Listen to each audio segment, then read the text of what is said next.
Alright, so this is the Victory V4 Sport Carbon Arrow. I actually would like to, first off, take this chance to explain the name. I've actually, over the years, I have had this question time and time again, and I completely understand there are a lot of names on this particular arrow, but I would like to explain that. Victory, as you see, that is the name of the arrow manufacturer. Victory is the manufacturer, and then V-Force is the name of the model of the arrow. So Victory also, they have other models like VAP and RIP and other models out there like that. So Victory, V-Force, and Sport refers to the fact that this is the standard grade arrow in the V-Force model line. So the standard grade being straight to 6/1000ths of an inch. V-Force also makes a gamer, which is sort of the mid-level, and it is straight to 3/1000ths of an inch. And V-Force also makes the elite, which is kind of their premium level, which is straight to 1/1000ths of an inch. So sport, gamer, and elite just refer to the standard, medium, and premium grade carbon for the actual arrow shafts themselves. So Victory is the manufacturer, V-Force is the model, and Sport is just the fact that it's the standard grade arrow. The .245 is referring to the inside diameter of the shaft itself, and this is the 350 is of course the spine. For the most part, with proper spining, you can get a V4 Sport that will work with pretty well any actual hunting rig.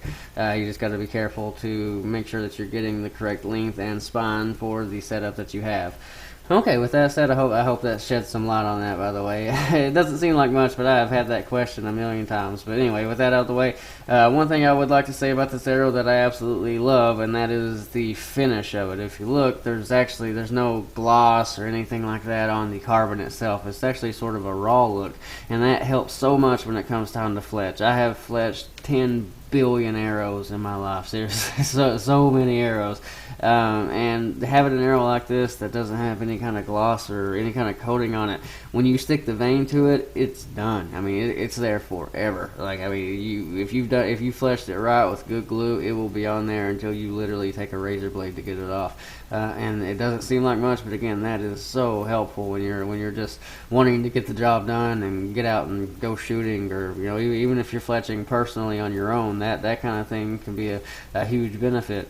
One other thing I'd like to mention about them, just a sort of something to throw out just from where I've worked on them so much, is the insert. If you look, I don't know, it's not really a common thing to see inserts come out of arrows, but if you've had it happen to you before, you know just how aggravating it can be. And a lot of times it happens because the inserts of the arrows don't really have many grooves or divots for the glue to sit and help bond to the arrow. But Victory inserts are littered with it. Like, they've got this kind of, we call it like a handlebar look. It's just, there's grooves all over it, and then you've even got other little wraparounds that you can put glue. So when you actually lay the glue to it and stick it in, it's there for good. So that insert is not coming out in the shaft or anything like that.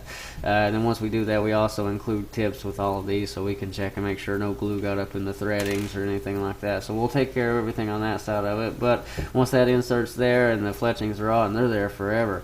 As far as overall durability and performance, it's got it for sure. Even though this particular arrow isn't my personal arrow, I have used them a lot. I have sewed them countless times. And honestly, when Victory first came out, they were a little bit harder of a sell because it was a company that people hadn't really heard of, they weren't familiar with. But over the past several years of us having them, now they're one of our best sellers because, as I always say, if you make a bad product, you won't be around long enough to really talk about it. The market will eat you alive. But when you make a good product, you will live to fight another day. And here we are with them. These are, they're back again, and they're not going nowhere. So the Sport is actually an arrow we use as often as we possibly can for as many packages as we can. We encourage anybody who wants a good, not too heavy, not too light arrow to check them out. I mean, they're really good. They're really durable.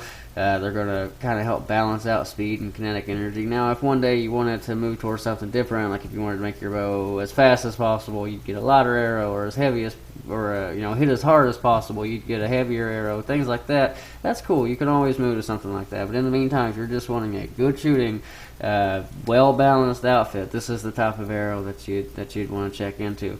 This particular arrow is one of 3 or 4 that we try to use as often as possible under those circumstances, and we actually give those as options in our packages. So rest assured, you cannot make a bad choice when it comes to picking out this kind of arrow with us, especially one of our packages, because we've done our legwork to make sure that no matter which way you go, you're going to get a great arrow.